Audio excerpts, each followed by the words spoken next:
बैठा बैठा फिर मैं चल दिया। फिर से मैं घर गया। घर जाते रास्ते में देखा एक गाय खड़ी थी, दादाजी चाय पी रहे थे, दादाजी के पास कोई बैठा हुआ था। फिर घर से चल दिया। देखा तो रास्ते में गाय आ रही थी, वो गाय किसी की खुल गई थी। उसके बाद मैं घर गया। घर देखा तो मक्का सूख रही थी और घर में छोटा वाला भाई भी खेला था, पापा चाय पी रहे थे। उसके बाद मैं चल दिया। छोटे वाले भाई ने चाय भी गिरा दी थी। उसके बाद मैं अंदर गया, देखा तो छोटी वाली बहन बिस्किट और चाय खा रही थी। मैंने उसके बिस्किट और चाय छीन के मैं खुद खाने लगा। खुद खाते खाते मैंने 2 बिस्किट खा लिए उसके।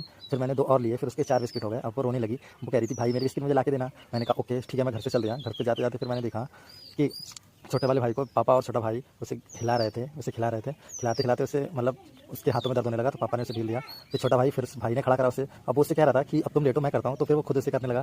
फिर वे वजन ज़्यादा होने के कारण नहीं हो पाया। फिर मैं फिर से घर से चल दिया। मैं घर से चल दिया। फिर मैंने देखा कि पापा ने मेरी बाइक को गंदा कर दिया है। फिर मैंने सोचा कि मैं अपनी बाइक को धो लेता हूँ। फिर मैंने कहा था अभी नहीं धोऊंगा, मुझे नींद आ रही थी, मैं सोने के लिए फिर चल दिया। फिर मैं चलते चलते अपनी झोपड़ी में जा रहा था। मैं झोपड़ी में गया तो देखा मैंने कि 2 बच्चे मेरी खाट पे बैठे हुए थे। फिर उन्होंने मुझे देखा तो फिर उन्होंने कहा भैया मैं जाता हूँ। फिर वो दोनों चले गए। तो फिर से मैं अपनी सपनों में खो गया।